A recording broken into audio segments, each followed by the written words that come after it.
წელს ადგილობრივად წარმოებული ხილი და ბოსტნეული სავარაუდოდ გაძვირდება. ფერმერები აცხადებენ, რომ მიზეზი გაზრდილი თვითღირებულებაა, სადაც მთავარი ფაქტორი დიზელის ფასია. წინა საგაზაფხულო სამუშაოებისას გაზრდილი საწვავის ხარჯის გარდა გამოწვევაა გაძვირებული დენი და სარწყავი წყალი. ახლო აღმოსავლეთში მიმდინარე დაძაბულობის გამო გართულებულია მიწოდებაც, რამაც აგრარულ საშუალებებზე ფასები გაზარდა. ხილბოსტნეულის ექსპორტიორთა ასოციაციაში აცხადებენ, რომ გაძვირებული სასუქებისა და პესტიციდების გამო შესაძლოა ფერმერებმა რიგი სამუშაოები არ ჩაატარონ, რაც ხარისხზე და რაოდენობაზე გავლენას იქონიებს. ჯამში კი ყველა ზემოთ ჩამოთვლილი მიზეზი სამხმარებლო ფასებს გაზრდის.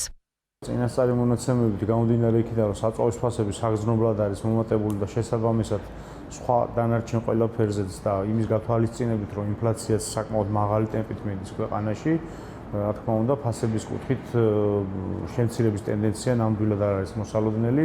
პირიქით გარკვეულ პოზიციებზე შესაძლებელია საერთოდ დეფიციტი შეიქმნას და ცოტა უფრო მაღალი ფასებიც ვიხილოთ. სხვა ქვეყნებში შესაძლებელია, რომ ანალოგიური პროდუქცია შედარებით იაფად მოიყვანოს, მაგალითად აზერბაიჯანელმა ფერმერმა, სადაც საწვავის ფასი არ მომატებულა, ასევე რუსეთში არის ანალოგიური პოზიცია და ისეთ ქვეყნებში, სადაც საწვავზე ესეთი მაღალი აქციის განაკვეთი არ არის და შესაბამისად ფერმერები, რა თქმა უნდა, იფიქრებენ იმას, რომ მაღალი დანახარჯების პირობებში მათ გაუჭირდებათ იმ ფასის ამოღება.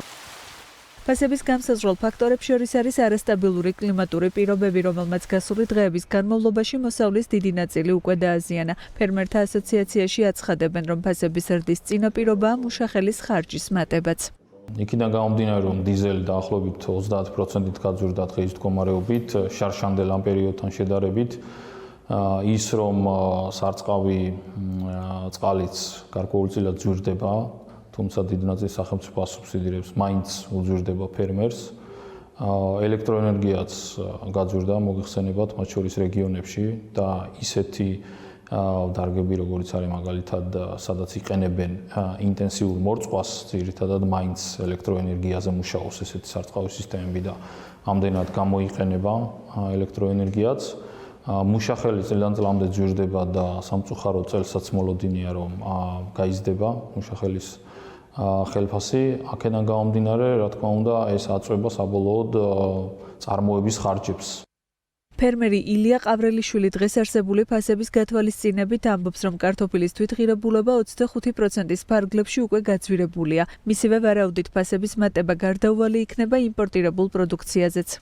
დღევანდელი მონაცემებით დაახლოებით თვითღირებულება 25%-ის ფარგლებში უკვე შესაძლებელია, რომ გაძვირდეს. ეს რა თქმა უნდა, ზუსტი ციფრი არა, გამომდინარე იქიდან, რომ ყოველდღიურად ხდება რაღაცა ცვლილებები და ეს აისახება ტრანსპორტირებას გაძვირებულია, ამ საწვავის ფასებიდან გამომდინარე, გადაზიდვების გაძვირებულია და შესაბამისად, რომელი ქვეყნიდან უნდა განხორციელდეს იმპორტი, უკვე იმპორტირებული პროდუქტის იმაზეც აისახება თვითღირებულებაზე.